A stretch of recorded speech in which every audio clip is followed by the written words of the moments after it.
Поради одолжената корона криза, не треба веќе да се применуваат итните набавки за опрема и стоки потребни за пандемијата, туку маски, реагенси и се друго да се набавува согласно редовните постапки за јавни набавки.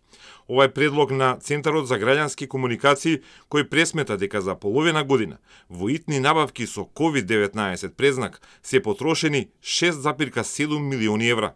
Најголем проблем е што исти работи се набавуваат по различни цени, поради невпрецизните дефиниции за потребите. Така, например, за маските HN95, најниска добиена цена е 66 денари, додека најскапата понуда која е избрана во 4 очи е 5 пати повеќе, односно 313 денари за парче. Најскапо платената маска од пософистициран тип е купена за 448 денари по парче. Скафандери за еднократна употреба се купувале за различни цени, од најниската 177 до највисоката 1156 денари. А најскап купен е медицински заштитен скафандер за 1788 денари и тоа во комунално предпријатие. И ракавиците имале различна цена. Најефтината била за 5 пати пониска од најскапата ракавица. Владата пак преку Генералниот секретаријат набавила услуги за дезинфекција на автомобили по 2000 денари без ДДВ по дезинфицирано возило, додека за објекти истата услуга владата ја плаќа 12 денари за квадрат. Најголем потрошувач во итни ковид постапки е МВР, кој има набавки во вредност од 2,2 милиони евра. Ресорното министерство за здравство е второ и во 22 итни набавки пазарило за 733.000 евра.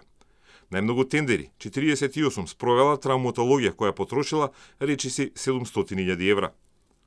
Најмногу евра се слеале во произведувачот на заштитни маски Гифти од Прилеп, кои добиле 2 тендери во МВР и во одбрана за вкупно 1.138.000 евра. Втора фирма со многу продадено само во 3 тендери е Биотек, па следуваат фирмите Сонix и Алкалоид.